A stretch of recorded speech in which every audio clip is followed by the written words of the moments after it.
to bring you more now on Hong Kong, where the police appear to be trying to clear out a university campus where protesters had barricaded themselves in. So some very worrying and dramatic pictures coming from in and around this university campus. At the moment, you can see clearly part of the building is on fire, smoke billowing up into the air. More to the point, simply overstretched by what they're trying to deal with. And so it's important to just look at what's happening here, because we can see part of that university campus on fire. We seem to think the police have launched an operation to effectively clear the student protesters out of this Polytechnic University campus. The students have barricaded themselves in, and the suggestion is that they set part of the entrance on fire in order to create a cordon around themselves to prevent the police from getting in. Right, well, more on the unfolding story in Bolivia right now. Of course, the incumbent President Evo Morales declared victory in the recent presidential election, but there's been a great deal of tension in the country. Miguel Tinker Salas is a professor of history and Latin American studies at Pomona College. Joins me live now from Claremont, California. Evo Morales is determined to hold on to power, isn't he? And he's unlikely to concede to a second runoff vote. Do you envisage that the protests on the streets of Bolivia will simply continue?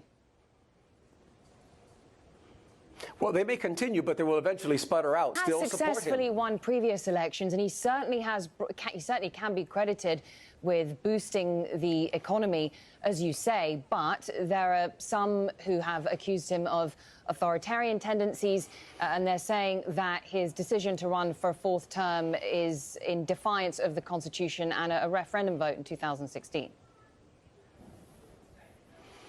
No doubt. There has been opposition to Morales in ways that there has not been in the past. Now joined by Alan Mendoza, co-founder and executive director of the libertarian foreign policy think tank, the Henry Jackson Society.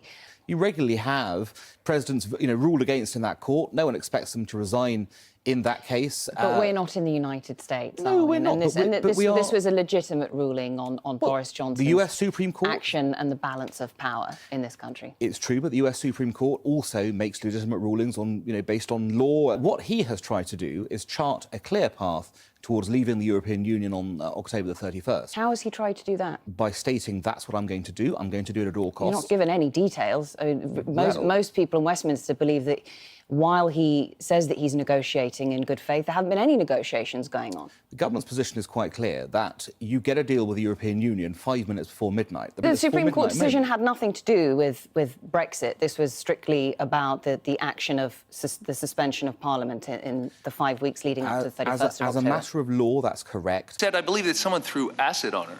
That's correct. And I went and I checked. A thorough and detailed hearing involving the former US ambassador to Ukraine, Maria Yovanovitch, who's given really a clear, credible and compelling testimony to the House of Representatives. Two key developments from this hearing. The first is Yovanovitch's account on the nature of her dismissal from office. She seemed to suggest that corrupt figures in Ukraine found a willing partner in the United States in the orchestration of her removal from office. And then the second was a dramatic exchange between herself and Adam Schiff when attacks on her in tweets from Donald Trump were read aloud in real time. She described this as being intimidating, and Adam Schiff also described it as witness intimidation.